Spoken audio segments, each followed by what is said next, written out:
Hey, okay people, I'm Sean Stewart. Welcome back to the Organized Chaos Carpentry Shop. We're about getting down to the basics in the trades. Stuff tradespeople wish they knew, getting into the trades, and stuff to help you around your home. Reg is joining me today. Reg is a mentor at Organized Chaos. What do you teach, Reg? I teach electrical basics. Yeah.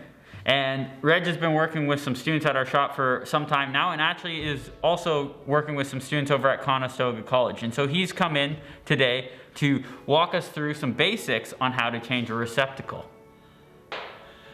Hi again, my name is Reg, and welcome to Organized Chaos Electrical. We're going to give you a brief demonstration today on how you might want to change a receptacle in your home. Suppose it has damage like this one. If you're going to do that, safety is the utmost priority when you're dealing with electrical. In this case, if it were me as a tradesperson, I would be testing it with either this tool or my multimeter that I happen to have with me. But you may not have that luxury of having those tools handy. You can try anything. A power tool, such as this, or even a lamp. Plug it in. The idea is you need to disconnect the power to this device you're going to change.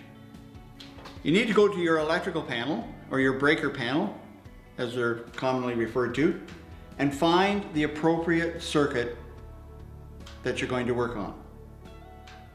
And disconnect it by switching it to the off position. Now, as we learn more about the trades, you'll find that a tradesperson will put something like this on, which is called a breaker lock, and you may not have one of those, and so that's how you can tell that someone knows their trade well. They'll put a breaker lock on, and a breaker lock simply allows them to do this, is to apply a full-on lock to the breaker. That way, no one is going to turn that circuit back on.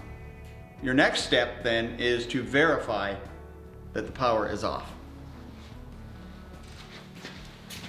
So again, you can try your power tool, try your lamp, and make sure that there is no power running to this receptacle. The next step, when you're sure there's no power, is to simply open it up. This little screw in the front here takes this cover off,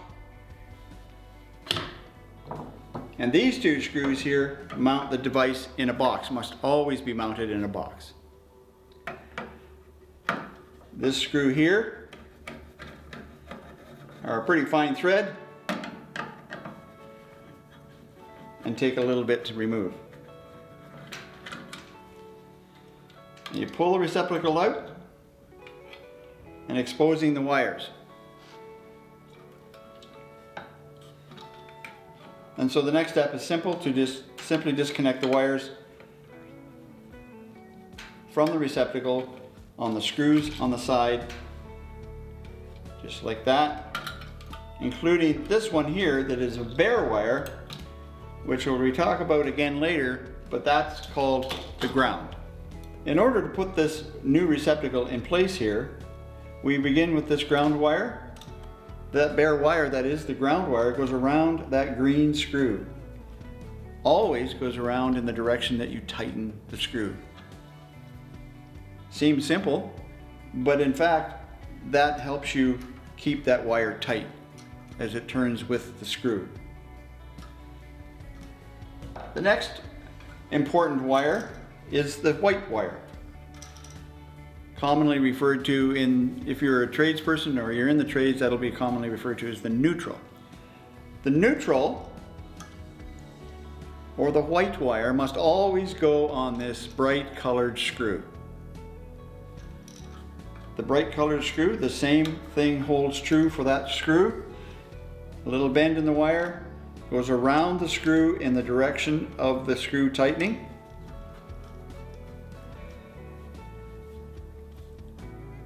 And you tighten it by hand. The last remaining wire here is the black wire, or as we refer to it, is the power wire. It's going to go around the screw similarly, again, in the direction that the screw tightens.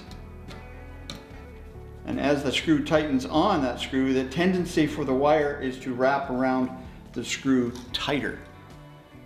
If you were to put it in the other direction, the tendency would be to loosen the wire. Once you have that all in place, you can just push that back into the box.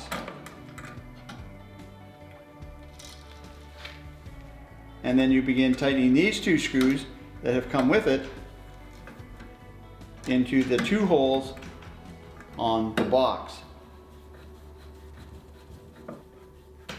And don't forget, last thing you want to do is add the cover. You always finish off with a complete cover over any device. And so there are two screws, one at the top and one at the bottom. They're a very small screw.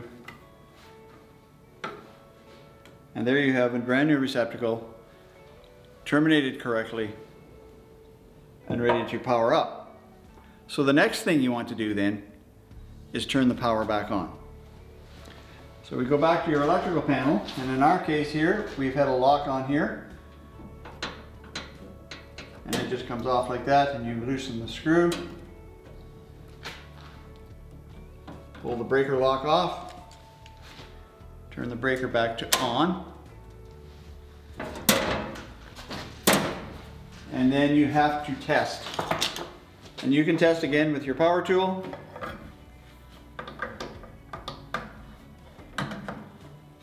Or a tester. These testers are invaluable in some cases because these lights tell you actually that you've connected it correctly.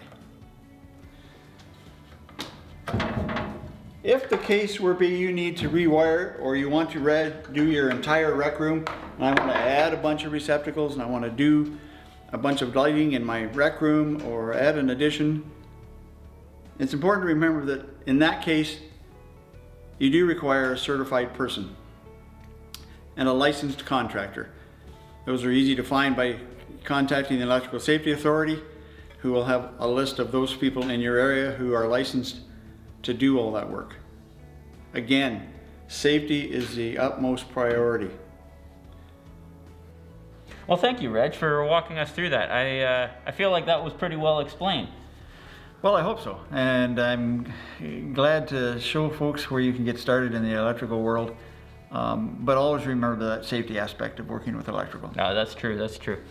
I have another question while we're at it. I wanted to know, what's one thing you wish you knew before getting into the trades?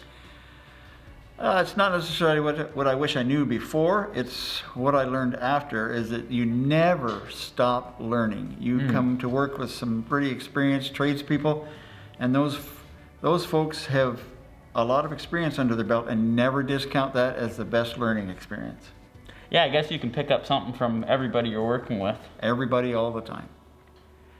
If you're curious about the tools we use, the links are in the description below. And if you're stopping by for the first time or haven't already and would like to, subscribe, and we'll see you back in the shop soon.